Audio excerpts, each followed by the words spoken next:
사연을 소개하겠습니다. 그날도 아침 일찍 서둘러 엄마가 입원해 있는 병원으로 향했습니다. 병실에는 엄마가 누워 계셨고 아빠가 그 곁을 지키고 계셨어요. 그런데 병실에 들어서던 저를 보며 병실 안에 한 할머니가 놀란 표정으로 수근거리기 시작했어요. 아니, 저 집은 도대체 자식이 몇이야? 아침부터 자식들이 불이 나게 쫓아오는구만. 안녕하세요. 오늘 새로 들어오셨나 보네요. 제가 미소 지으며 할머니를 바라봤어요. 나는 어제 오후에 여기로 병실을 옮겼어요. 근데 내가 진짜 궁금해서 그러는데 도대체 자식이 몇이나 되는 거요? 할머니께서 엄마 아빠를 번갈아가며 바라봤어요. 네? 우리 자식이 둘입니다. 아빠가 쑥스러운 듯이 웃었어요. 그게 무슨 소리요? 어제 저녁부터 오늘 아침까지 줄줄이 왔다 가더만. 할머니께서 저를 빤히 바라보셨어요. 아, 3명은 우리 조카들입니다. 근데 키우면서 단 한 번도 조카라고 생각을 해본 적이 없었으니 자식이나 매 한 가지이긴 합니다. 아빠가 쑥스러운 듯이 엄마를 바라봤어요. 그 모습을 보며 병실 안 사람들이 한마디씩 하기 시작했습니다. 아유, 어르신 말도 마세요. 저 집 병원에서 아주 유명해요. 자식들이 아침 저녁으로 찾아와서 그렇게 챙길 수가 없어요. 난 살다 저 집 자식들처럼 효자 효녀들은 처음 봤어요. 거기다 3명은 조카라고 하던데 어쩜 그렇게 잘하는지. 처음 입원한 날 다 큰 어른 5명이 눈물 콧물 빼고 있길래 무슨 큰 병에 걸린 줄 알았더니 허리 디스크라고 하지 뭡니까? 그러게 말입니다. 자식들이 유난도 그런 유난이 없어요. 아침 저녁으로 찾아와서 난리도 아닙니다. 근데 난 진짜 부럽네요. 우리 자식들은 코빼기도 안 비치는데 부모한테 어쩌면 저리도 잘할 수가 있을까요? 거기다 3명은 조카라고 하는데 저게 어떻게 가능할까요? 그렇게 병실 안이 한동안 시끌벅적했습니다. 엄마, 언니 오빠들 오늘도 다녀간 거야? 말도 마라. 바쁘니까 오지 말라고 해도 하루가 멀다 하고 온다. 근데 이건 다 뭐야? 뭐긴 뭐야. 니들 언니 오빠들이 아침 저녁으로 사다 나른 거지. 너무 많이 쌓여서 병실 분들하고 나눠 먹고 있는데도 줄어들지가 않아. 거기다 무슨 케이크 종류가 그렇게 많다냐. 네 큰오빠가 주구장창 케이크만 사다 나르고 있구나. 엄마가 케이크를 보며 고개를 절레절레 흔들었어요. 그거야 엄마가 단 걸 좋아하니까 그런 거지. 거기다 그때 그 시절 우리가 케이크 먹고 싶다고 해서 엄마가 돼지저금통 싹 다 털어서 케이크 사줬었잖아. 아마도 그때 생각이 나서 그럴 거야. 그때 그 시절 우린 케이크 하나도 먹지 못할 만큼 힘들었으니까. 가만히 케이크를 바라보던 제 눈시울이 붉어졌습니다. 그때 그 시절 우린 참 힘들게 살았으니까요. 그때를 되돌아보면 참 아름답기도 했지만 한편으로는 그렇게 짠할 수가 없었어요. 부모님의 말씀에 따르면 두 분이 결혼한 뒤 아빠가 막노동을 해서 벌어온 돈으로 하루하루 힘겹게 사셨다고 했습니다. 그때 당시에는 다들 힘들게 사셨다고 했으니까요. 그렇게 힘겹게 살던 어느 날 이모에게 연락이 왔었다는데요. 네 형부 말로는 여기 일자리가 있다고 하니까 이참에 여기로 이사와. 언제까지 그렇게 살 수는 없는 거잖아. 이모부가 공장에 다니셨는데 제법 괜찮은 곳이었기에 부모님이 급히 이모네 동네로 이사를 갔다고 합니다. 그 뒤 부모님은 그곳에 터를 잡고 사셨고요. 이모와 이모부는 참 좋은 분들이셨기에 항상 우리 부모님을 챙겨주셨다고 합니다. 그렇게 부모님에게는 우리 남매가 태어났고 이모도 3남매를 낳고 잘 살고 있었어요. 아빠 이모부가 일을 하러 가면 엄마와 이모는 집안에서 부업을 하셨는데요. 그때 당시 수출용 가방을 만드는 공장에서 재료를 받아다 집에서 술을 떴는데 코바늘에 긴 실을 꿰서 꽃무늬가 그려진 네모난 판에 알록달록한 구슬로 밤새도록 술을 떴습니다. 그러한 것들을 하시며 조금이라도 살림에 보탬이 되고자 노력하셨어요.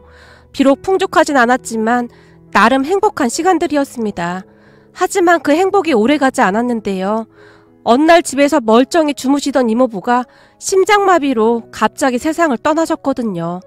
아주 오래전의 일이긴 했지만 저는 그때의 기억이 평생토록 잊혀지지가 않습니다. 우리 집과 이모네 집은 위아래였기에 사촌오빠가 눈물 범벅이 된 채 우리 집으로 뛰어 올라왔거든요. 이모부 빨리! 아빠 아빠가!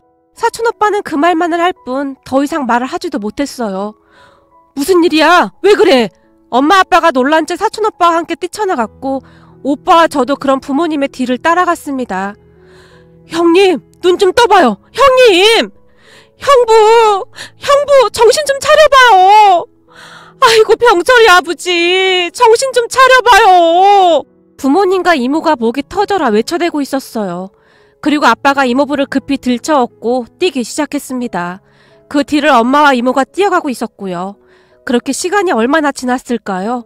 엄마가 집으로 돌아오셨는데 엄마의 얼굴에는 핏기가 하나도 없어 보였습니다. 이모, 우리 아빠는 사촌오빠가 엄마의 옷자락을 잡고 늘어졌어요. 그런 사촌오빠와 언니들을 가만히 바라보던 엄마가 셋을 가만히 끌어안고는 오열을 했습니다. 니들은 아무 걱정도 하지 마. 엄마도 있고 이모랑 이모부가 있는데 뭔 걱정이야. 넋이 나갈 대로 나간 엄마가 그 말만을 되풀이하고 있었어요. 이모부는 그렇게 하루아침에 우리 곁을 떠나가셨습니다. 그 뒤에 우리의 생활은 더욱 힘들어질 수밖에 없었습니다. 아빠가 벌어온 돈으로 이모네 가족까지 먹고 살아야 했거든요. 하지만 아빠의 월급이 많지도 않았던지라 생활은 계속 좋지가 못했습니다. 한 번은 일을 하던 아빠까지 다치시는 바람에 한두 달 일을 못하게 된 적이 있었어요. 그 바람에 집안에 쌀까지 떨어지는 일이 생겼습니다. 엄마랑 이모가 부업으로 구슬깨기를 하긴 했지만 아빠가 다치시는 바람에 병원비도 꽤 많이 나갔었거든요. 일을 어쩌면 좋아 그래. 쌀이 똑 떨어졌네. 괜히 우리 때문에 제부랑 너까지 고생이 많다. 내가 죄인이다, 죄인이야. 이모가 눈물을 뚝뚝 흘리셨습니다. 언니, 그런 말이 어딨어. 내가 어떻게 해볼 테니까 그런 소리 하지 말고 정신 바짝 차려. 내가 오빠한테 연락 한번 해볼 테니까. 엄마가 이모를 다독였어요. 하지만 외삼촌도 사는 게 녹록지 않았던 모양으로 큰 도움이 되진 못했습니다. 어떡하지? 오빠도 지금 많이 힘들어서 못 도와줄 것 같다고 하네. 그래도 조금이라도 도와준다고 하니까 그걸로 한번 버텨보자고. 그렇게 우리는 하루하루 버텨내고 있었어요. 그러던 어느 날 사촌오빠가 큰 결심을 한 듯 말을 했습니다. 엄마, 고모한테 한 번만 도와달라고 하면 안 돼? 고모 돈도 많잖아. 이번 한 번만 빌려달라고 하고 나중에 갚으면 되잖아. 니들 고모 얘기는 꺼내지도 마. 니들 아버지 그렇게 됐을 때 부의금도 챙겨간 사람인데 말 다 한 거지. 그리고 내가 얼마 전에 찾아갔었는데 그냥 내쫓아버리더라. 난 그렇다 쳐도 조카들 안쓰러워서 어떻게 그런 짓을 할 수가 있어 그래? 이모가 온몸을 부르르 떨며 목소리를 높이셨어요. 사실 그 동네가 이모부 고향이었기에 근처에 이모부의 여동생이 살고 있었거든요. 하지만 이모부의 여동생은 악독하게 그지없는 그런 사람이었어요. 생김새만 봐도 심술이 덕지덕지 붙어있는 그런 얼굴이었으니까요. 어느 날은 사촌오빠가 이모 몰래 그 고모를 만나러 갔던 모양입니다. 고모, 쌀이라도 조금만 꺼주시면 안 돼요? 제가 돈 벌어서 다 갚을게요. 제발 부탁드릴게요. 사촌오빠가 빌다시피 한 모양인데요. 예, 네 아버지 그렇게 되고 나서 니들이랑 나는 남남인 거야. 근데 왜 자꾸 와서 귀찮게 하는 거냐? 나한테 돈이라도 맡겨놨니? 아니 엄마랑 아들이 수시로 와서 나한테 돈을 달래. 나한테 돈 맡겨놨어? 제발 그만 좀 해라. 한 번만 더 찾아오면 나도 가만 안 있을 테니까 그런 줄 알아. 고모라는 사람이 사촌오빠를 억지로 끌어냈다고 합니다. 내가 나중에 돈 많이 벌어서 저 인간들 가만 안 둘 거야. 집에 돌아온 사촌오빠가 방에 홀로 앉아서 눈물을 뚝뚝 흘렸어요. 고모라는 사람은 악독하게 그지없었는데요. 사촌오빠를 쫓아내고는 보란듯이 먹다 남은 밥에 국을 말아서 키우던 강아지에게 밥을 주더랍니다. 사촌오빠가 얼마나 충격을 받았을지 상상이 되었어요. 내가 더 비참했던 게 뭔 줄 알아? 그 개가 먹던 그 밥이면 우리 가족들도 배가 부르겠지? 그 상황에서 그 생각이 나더라. 집으로 돌아오는데 눈물이 멈추질 않더라고. 사촌오빠는 그때의 일을 두고두고 말하곤 했습니다. 그렇게 힘든 시간들이 지나가고 아빠가 다시 일을 하기 시작하면서 우리 가족은 그냥저냥 먹고 살 수는 있었어요. 거기다 이모도 여기저기 닥치는 대로 일을 했고 엄마는 집에서 부업을 계속했거든요. 그러던 어느 날 학교가 끝난 뒤 집에 돌아온 사촌언니가 눈물을 뚝뚝 흘렸어요. 진수가 왜 그래? 무슨 일이야? 엄마가 놀란 채 물었어요. 내 짝꿍 생일 파티에 가고 싶었는데 난 오면 안 된대. 그게 무슨 말이야? 생일 파티? 근데 왜 오지 말래? 몰라. 난 생일 선물 살 돈도 없잖아. 그러니까 오지 말라고 했단 말이야. 거기 가면 케이크도 먹을 수 있다고 했는데 나 케이크 먹고 싶단 말이야. 다른 친구들은 생일 때 케이크도 먹는데 우린 케이크도 못 먹잖아.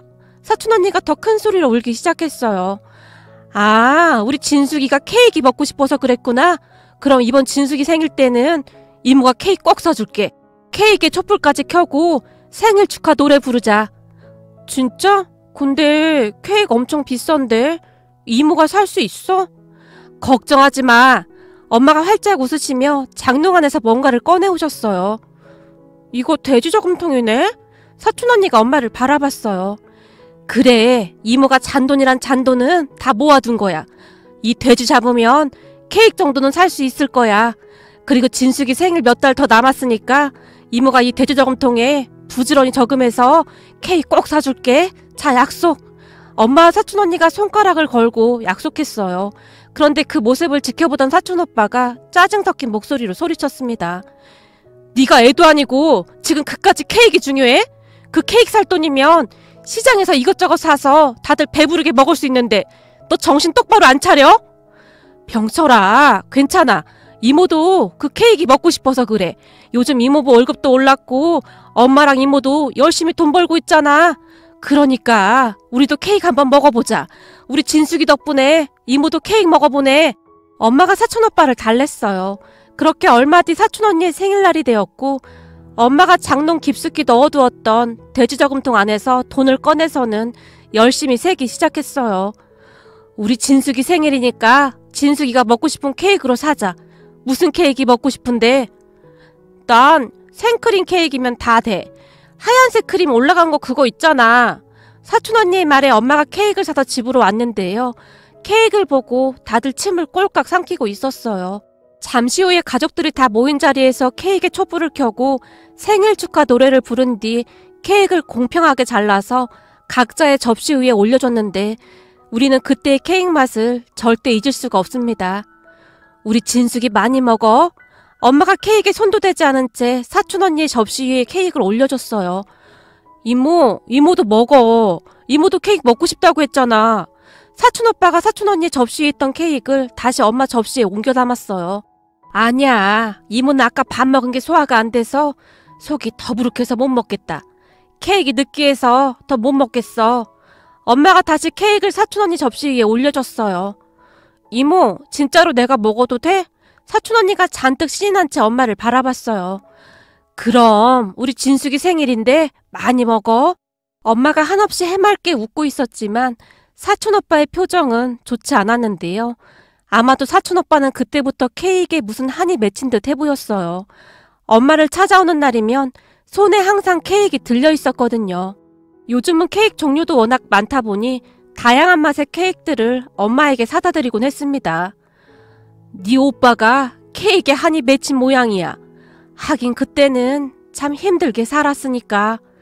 병원 침대에 누워있던 엄마가 허공을 응시하며 미소를 지었어요.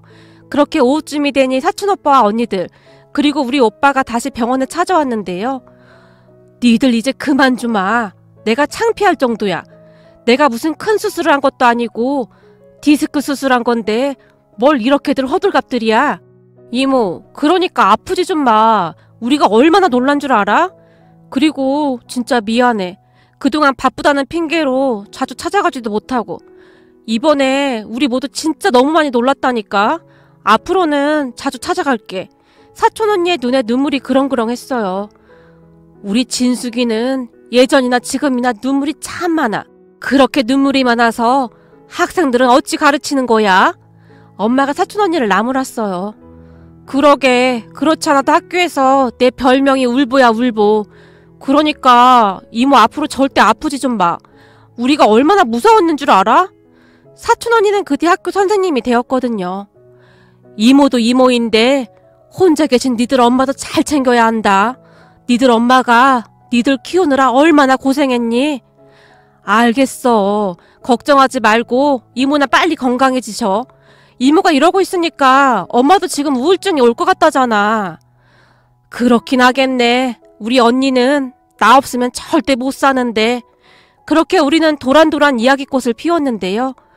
이모, 난 요즘도 잊혀지지가 않는 게 있잖아. 사촌오빠가 엄마를 바라봤어요. 뭔데? 케이크 말고 또 있어? 너 케이크 좀 그만 사와. 케이크에 무슨 한이 맺힌 것도 아니고. 저기 저 케이크 좀 봐. 엄마가 탁자 위에 올려져 있던 케이크를 바라봤어요. 아니, 오는 길에 맛있어 보이길래 사왔지. 근데 우리 그때 말이야. 이모가 우리 5명 앉혀놓고 머리 깎아줬었잖아. 그래서 우리 5명 머리 모양이 다 똑같았었잖아. 난 요즘 그때가 자꾸 생각이 나네. 사촌오빠가 쑥스러운 듯이 미소 지었어요. 그런 사촌오빠의 말에 다시 옛 추억이 생각났는데요. 머리카락 깎는 돈조차 아까웠던 그 시절에 엄마가 우리 5명의 머리카락을 깎아주곤 했으니까요. 수건에 물을 잔뜩 묻혀서 그 수건으로 머리에 물을 적신 다음 가위를 들고 엄마가 손을 이리저리로 움직이며 정성껏 머리를 깎아주곤 하셨는데요. 차가운 수건이 머리에 닿던 순간 아 차가워! 차가워 이모! 방방 뛰던 게 기억이 납니다. 그때 당시 머리 깎는 가위가 딱히 있었던 것도 아니었기에 학교에서 색종이를 오릴 때 쓰던 그 가위로 머리카락을 자르곤 했었는데요. 이모, 나 앞머리 말이야. 너무 짧게 자르지 좀 마. 딱 눈썹까지만 잘라줘. 알았어. 너 자꾸 말하면 머리 삐뚤빼뚤 되니까 좀 조용히 좀 하고 있어봐. 그러면 사촌오빠가 입을 꾹 다문 채 머리카락을 다 자를 때까지 기다리곤 했는데요. 어때? 이만하면 괜찮지?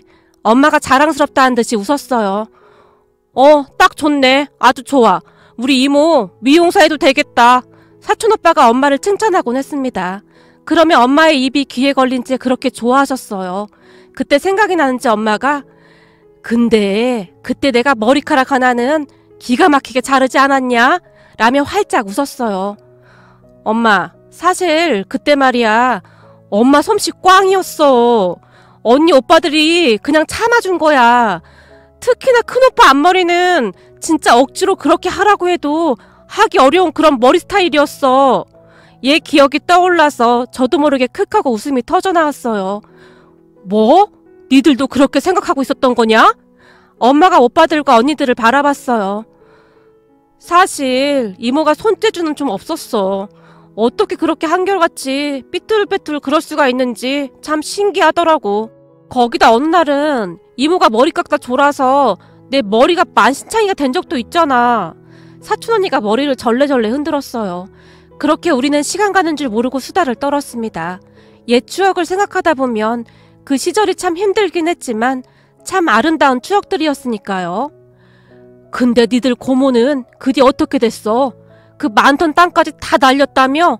엄마가 궁금하다는 듯이 사촌오빠를 바라봤어요. 그러게, 그러니까 사람이 심보를 곱게 써야지. 그때 내가 쌀 좀 달라고 찾아갔던 날 마치 나 보란 듯이 걔한테 쌀밥을 주더라고. 근데 그 모습을 사촌형이 옆에서 보면서 키득키득 웃고 있었거든. 그럼 부모 밑에서 자식이 잘 자랐겠어? 능력도 없는데 사업한다고 허세만 부리고 다니다가 다 날려먹은 모양이더라고. 그 많던 재산이 하루아침에 다 사라졌다나 봐. 결국 지금 살던 집도 내놓고 뭐 어디로 이사를 간다 뭐한다 그러더라고. 그렇잖아도 고모가 얼마 전에 나한테 전화를 했더라고. 사촌오빠가 긴 한숨을 내쉬었어요. 뭐? 니들 고모가 너한테 연락을 했어? 그렇다니까. 근데 가만히 들어보니 무슨 다단계로 화장품을 파는 것 같은데 나보고 화장품 좀 사달라고 하더라고. 아니 나한테 전화를 어떻게 할 수가 있어? 나 같았음 절대 못한다 못해. 그러게 말이다. 그때 그렇게 모질게 해놓고는 어떻게 그럴 수가 있는 것인지. 엄마가 놀랍다는 듯이 사촌오빠를 바라봤어요. 근데 더 웃긴 게 뭐냐면 말이야. 그때 우리한테 그렇게 한 걸 전혀 기억을 못하더라고. 어떻게 그럴 수가 있을까? 그거 보면서 알았잖아. 사람은 자기가 기억하고 싶은 것만 딱 기억한다는 걸. 사촌오빠의 말에 따르면 고모라는 사람이 화장품을 사달라고 계속해서 전화를 한 모양인데요. 어느 날은 사촌오빠가 다시는 전화하지 말라고 했다는데요. 하나뿐이 고모한테 네가 어떻게 그럴 수가 있냐? 세상 떠난 네 아버지가 하늘에서 보고 있는데 네 놈 하는 짓 보면서 통곡하겠다. 어쩜 그렇게 인정머리가 없냐? 라며 막말을 일삼았다고 하네요. 그런 모습을 보며 씁쓸할 수밖에 없었는데요. 사촌오빠 말대로 딱 자신이 기억하고 싶은 것만 기억을 하는 듯 했어요. 너는 딱 거기까지만 하면 돼. 괜히 말다툼 같은 거 하지 말고. 그래도 고모인데 그래서 좋을 거 하나도 없다. 니들 아버지 세상 떠난 뒤로 그냥 남남이 된 거니까 그렇게 살면 되는 거야. 예전 기억들 끌어안고 속상해할 필요도 없고 그냥 남이구나 그러면서 살면 되는 거야. 엄마가 오빠를 다독였어요. 당연하지. 걱정 마. 그 뒤로 연락 안 하고 있으니까. 그 뒤에도 우리 가족은 잘 살고 있습니다. 그리고 사촌오빠는 부모님 집에 갈 때마다 지금도 여전히 케이크를 사가지고 가곤 하는데요. 엄마는 케이크가 질리지도 않는지 앉은 자리에서 몇 조각을 드시는지 모르겠습니다. 얼마 전에는 사촌오빠가 앙금 플라워 떡 케이크인가 뭔가를 사가지고 왔던데 케이크 하나 가격이 어마어마하더라고요. 엄마, 케이크 질리지도 않아? 제가 장난스레 물었어요. 질리긴 왜 질려? 우리 병철이가 사온 건데. 엄마는 그 말만 할 뿐이었어요. 케이크를 드시고 있는 엄마 모습을 보며 옛 추억이 떠올라서 마음 한켠이 아려오기도 했는데요. 그때 그 시절 부모님과 이모의 사랑이 있었기에 우리 모두가 이렇게 잘 자라지 않았나 싶습니다. 앞으로 우리 가족 오손도손 행복하게 잘 살아가겠습니다. 오늘의 사연은 여기까지였습니다. 즐겁게 보셨다면 구독, 좋아요 부탁드립니다. 고맙습니다.